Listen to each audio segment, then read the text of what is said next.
합니다라는 제목으로 함께 말씀을 나누려고 합니다. 우리가 지금까지 열왕기하를 계속해서 이제 보면서 그 열왕기의 끝부분, 마지막 부분, 이제 진정한 이스라엘의 멸망, 마지막 유다까지의 멸망을 이제 눈앞에 두고 있는 상황입니다.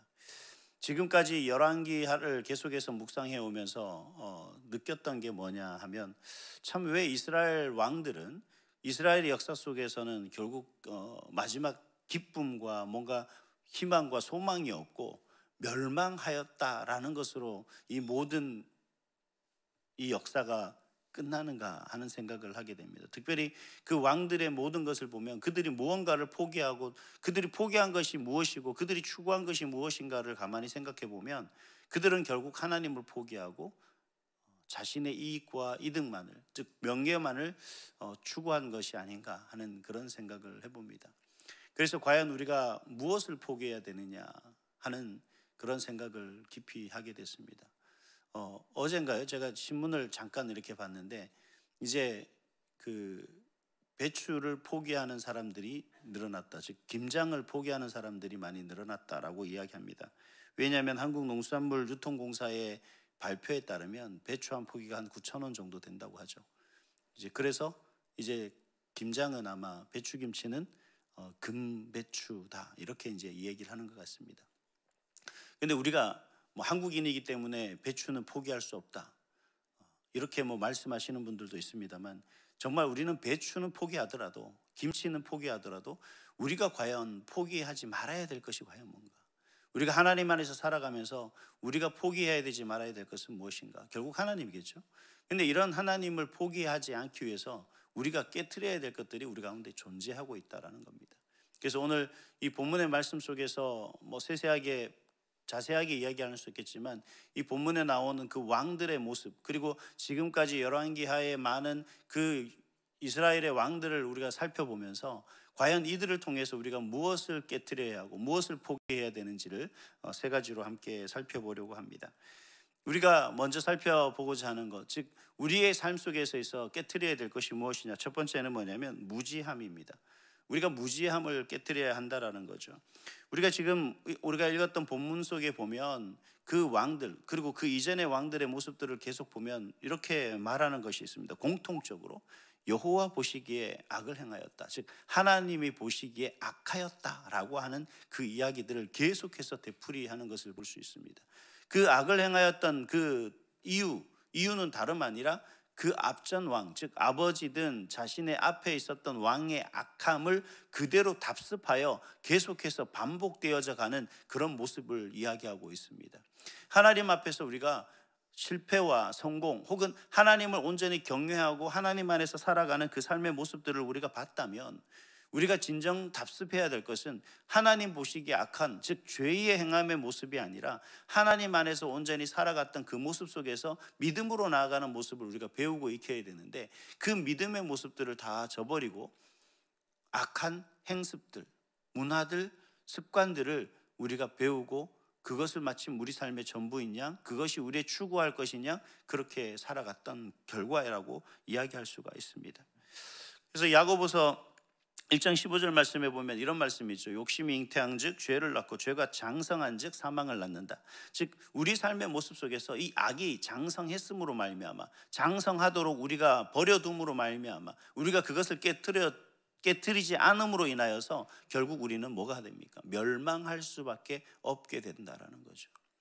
그래서 우리는 이러한 부분들 속에서 이렇게 되기까지 과연 그들이 무엇 때문에, 그 왕들이 무엇 때문에 이스라엘이 무너질 수밖에 없게 이렇게 지경에 이르렀느냐, 한 가지는 뭐냐면 무지함입니다.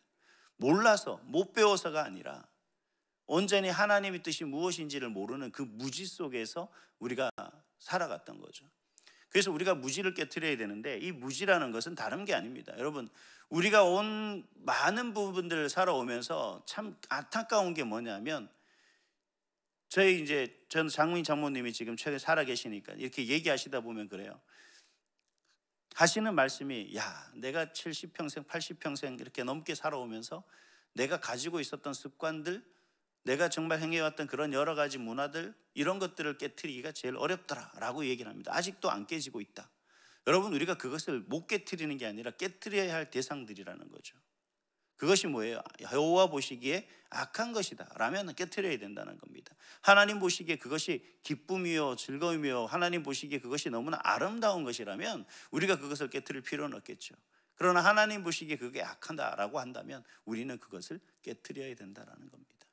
여러분, 그거는 뭐 남녀노소의 문제가 아니다라는 거죠. 그래야만 뭐가 안 됩니까? 우리는 멸망이 아니라 하나님 앞에 새로운 소망과 또 하나님이 주시는 새 삶에 대한 어떤 내일에 대한 비전을 가지고 하나님 영광을 위해 나갈 수 있는 길이 되기 때문에 그렇다는 겁니다. 두 번째로 우리가 깨트려야 할 것은 완악함입니다. 오늘 우리가 읽었던 본문 속에서 이 왕들의 모습을 보면 결국 앞에서도 제가 잠깐 언급했지만 모든 그 아버지의 그리고 그 이전의 왕의 모든 행위들을 그대로 따라갔다라고 하는 것을 우리가 볼 수가 있습니다. 이 따라갔다라는 말의 의미가 잘못된 것을 배운 것도 배운 거지만 뭐냐면 우리 마음속에 이 왕들의 마음속에 그런 게 있을 것 같아요. 아버지가 정치적으로 실패했지만 나는 정치적으로 이 모든 것을 이겨낼 수 있다라고 하는 그런 완악함들이 있다라는 거죠. 그러한 모습 속에서 자신이 뭔가를 하고자 하는 그것이 악이었는데 그것을 선으로 바꾸고자 하는 어떤 헛된 노력들이 그들 가운데 있었기 때문에 이러한 모든 것들을 그대로 답습하고 또 그것을 그대로 걸어가고 있지는 않은가 하는 생각을 하게 됩니다. 모든 삶의 모습 속에서 다 원하는 대로 뜻하는 대로 살아가는 그런 모습은 아니겠지만 여러분, 우리가 이 악이 악인 줄도 모르고 우리가 악을 행할 때가 있습니다만 정말 이게 악인 줄 알고 뭔가 그 악을 통해서 뭔가 다른 것으로 변화시키고 그것을 통해서 뭔가 선을 이루려고 하는 그런 모습들이 있다면 그건 정말 우리가 깨트려야 될 모습이라는 거죠.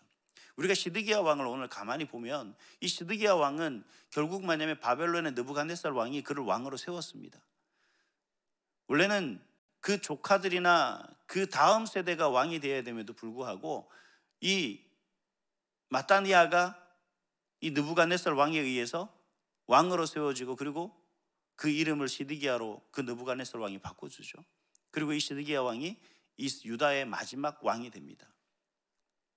그렇다면 우리가 정책적으로 보든 아니 정책 뭐 정치적 이런 거 다 떠나서 뭐 은혜로 생각하면 내가 왕이 될 수 없는 자리에 내가 왕이 됐다라고 생각을 할 때 단순하게 정말 사람이 의리가 있는 사람이라면 바벨론 왕을 배반하면 안 되겠죠. 근데 이 느부갓네살 시드기야 왕은 아무런 문제 없이 그죠? 그 바벨론 왕을 배반하기 위해서 여러 주변의 나라들의 왕하고 같이 모략을 꾸미고 결국 그 느부갓네살 왕을 배반하는 그 모습을 볼 수가 있습니다.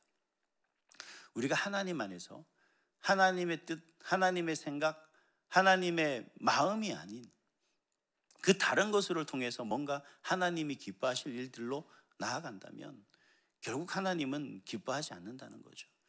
행여 그런 생각이 듭니다.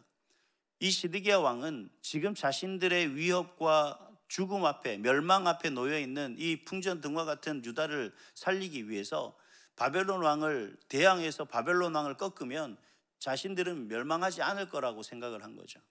근데 여기에 문제가 있습니다. 뭐냐면 하나님이 보시는 건 하나님이 원하시는 건 뭐냐면 그의 삶의 과정과 결과이지 그 삶의 결과만을 이야기하지는 않는다는 거죠. 우리는 가끔씩 그런 생각을 합니다. 뭐로 가도 서울만 가면 된다. 뭐 결과만 좋으면 된다. 과정은 아무 필요 없다. 아니에요. 정말 중요한 건 그 과정에 있는 거예요. 하나님이 보시는 것은 그 과정입니다. 결국 이스라엘의 모든 왕들의 모습 속에서 하나님이 빼놓지 않고 얘기하는 것은 뭐냐면 모든 행위를 따라입니다. 즉 그들의 삶의 모습 그 과정이 그리고 그게 왕이 됐던 몇 년간이든 몇 달간이든 그 과정이 결국 하나님 보시기에 온전하지 않았다라는 거죠. 그 삶이 그 과정 속에 그의 모든 삶의 모습들이 죄 가운데 있었다라는 겁니다.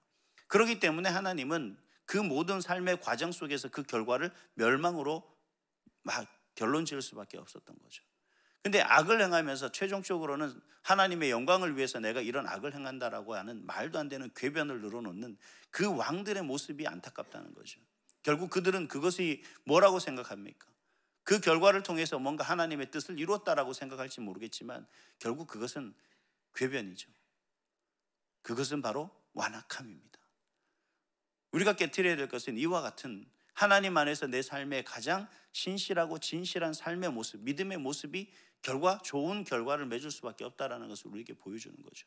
여러분, 그 과정이 힘들고 거칠고 정말 환란 속에 있다 할지라도 여러분, 그 길이 하나님만 보시기에 가장 옳은 길로 걸어가는 그 과정이라면 여러분, 그 결말이 정말 멸망이 아니라 우리가 생각하지도 못한 하나님의 놀라운 예비하심의 은혜를 맛볼 수 있는 그런 복된 길인 줄 믿습니다. 우리의 완악함을 깨트리고 하나님의 뜻으로 순종해 나갈 수 있는 그런 저와 여러분이 될 수 있기를 간절히 소망합니다. 마지막은 뭐냐면 우리가 깨트려야 할 것은 교만합니다라고 말씀을 드릴 수가 있습니다. 시드기야 왕의 그 모든 모습 속에서, 그들의 삶의 모든 모습 속에서 마지막 그 왕 시드기야를 통해서 딱 하나님께서 우리에게 결부지어지는 한마디가 뭐냐면, 우리의 성경 속에서도 늘 말씀하고 있는 거지만 결국 교만함 때문에 이스라엘은 무너졌다라는 겁니다.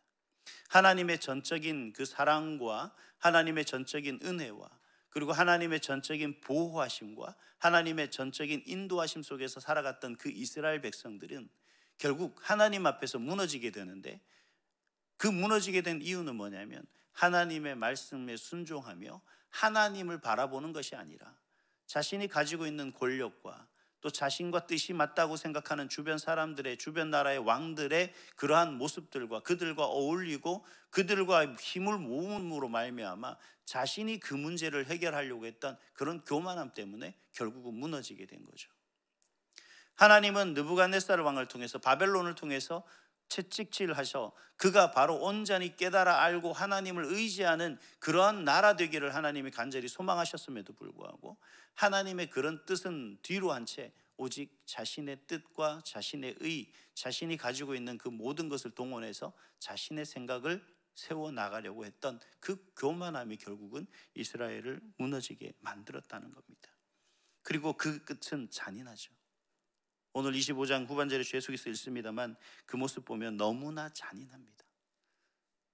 야, 어떻게 이렇게 할 수가 있을까? 사실 그 왕들의 많은 어려움과 그 왕들이 겪었던 고초들이 있습니다. 그 죄로 인하여서. 그러나 마지막 그 시드기야 왕의 그 어려움과 고난과 고초 속에서는 마지막 결부짓는 것이 뭐냐? 하나님께서 말씀하시는 것은 교만함의 끝이라고 이야기할 수가 있겠죠. 쇠사슬로 묶이고 두 눈이 뽑힌 채 그가 달려가는 그 모습 속에서, 제가 언젠가 이 본문을 한번 설교했던 그 새벽 예배 때 다른 모습 속에서 얘기했던 적이 있습니다만 결국 그 앞에 나갔던 그 모습 속에서 뭐가 됐습니까? 자신의 마지막 눈에 담은 것은 자신의 아들의 그 죽임 당함, 그거밖에 없지 않습니까? 멸망함이었습니다. 아무런 소망 없고 그들의 미래조차 볼 수 없는 그러한 나락으로 떨어진 모습이라고 할 수가 있겠죠. 결국 그 끝은 뭡니까? 바로 우리 삶의 모든 것을 다 내려놓을 수밖에 없는 그런 모습입니다. 이렇게 되기까지의 이유는 뭐냐? 우리가 깨트려야 될 교만이 여전히 우리 가운데 성장하고 있기 때문에 그렇다는 거죠. 그래서 우리는 교만을 깨트려야 됩니다. 무지함을, 완악함을, 이 교만함을 깨트리지 않고서는 우리가 이 땅에 살아가면서 여러분 어떤 문제들 속에서도 우리가 그런 생각을 하죠. 저도 가끔 그런 생각을 합니다. 너무 어떻게 힘들고 그럴 때는 그런 생각을 하죠. 저도 뭐 여러 가지 앞으로의 미래를 생각하다 보면 뭐 그런 생각합니다. 어떤 분을 좀 만나면 좋을까? 누구에게 도움을 받아볼까? 아니면 또 뭐 어떤 사람에게 누가 이런 사람이 있었으면 좋겠다. 왜 그런 생각을 안 하겠습니까? 돈 많은 부모님이 있었다면 좀 건물 하나 사서 뭐 이렇게 생각을 하겠죠. 예? 로또를 좀 맞았다면 이런 생각을 하겠죠. 또 아니면 내가 능력이 뭔가 특별한 능력이 있다면 하는 생각들을 할 수가 있을 겁니다. 그런데 하나님이 왜 지금 우리에게 지금 이 모습으로 지금 이곳에서 살아갈 수 있도록 하나님께서 허락하셨을까? 여러분, 우리가 하나님을 온전히 의지하며 하나님을 바라고 믿고 나아가는 그 삶의 모습으로 나아간다면 여러분, 우리의 지금의 모습이 문제가 아니라 하나님께서 우리와 함께 하시는 그 하나님의 놀라운 은혜들을 경험하며 결국은 영원한 하나님 나라에 들어가 우리가 하나님 앞에 정말 기쁨으로 영원토록 살아갈 수 있는 그 삶을 우리에게 허락해 주시기 때문이 아닌가 하는 생각을 합니다. 더불어서 여러분, 우리가 이러한 하나님 안에서 살아가는 그 삶의 모습 속에서 우리가 깨트려야 될 것들, 무지함, 완악함, 교만함 이런 모든 것들을 깨트리지 못한 채 우리가 누구에게 하나님의 사랑을, 하나님의 은혜를 우리가 이야기할 수 있겠으며 또 그런 하나님을 부인하며 그런 하나님을 비방하고 비판하는 사람들을 향해서 우리가 어떻게 넓은 사랑으로, 하나님의 그 사랑으로 그들을 품고 그들을 하나님 나라로 인도할 수가 있겠습니까? 바라기는 하나님 내 안에 있는 우리가 깨트려야 될 것, 우리가 무너뜨려야 할 그 모든 것들을 온전히 무너뜨림으로 말미암아 여러분들이 정말 진정한 이 세상의 빛과 소금의 역할을 감당할 수 있는, 정말 세상의 모든 것들이 다 내려놓고 비난과 비판과 고통과 신음밖에 없다, 이 세상을 살아가는 게 너무 힘들고 어려움밖에 없다라고 그렇게 이야기하는 그 삶의 모습 속에서 한 줄기 빛 오직 하나님, 그 하나님을 바라보고 살아가는 그 인생이 바로 기쁨이요 즐거움이요 이 세상에 살아가는 우리의 모든 목적임을 알게 될 때 우리의 입술이 전하는 그 하나님이 진정 많은 세상의 사람들에게 그 하나님을 믿게 되는 계기가 되지 않을까 하는 생각을 합니다. 우리가 끝까지 우리가 나아가는 그 모든 삶의 모습 속에서 우리의 현재의 자리에서도 그 하나님을 향한, 또 우리의 마음의 모든 깨트려야 될 것들, 이 모든 것을 온전히 깨트려서 하나님이 정말 새로이 온전히 세워가는 놀라운 하나님의 사람들 다 되시기를 주님의 이름으로 축복합니다. 기도하겠습니다.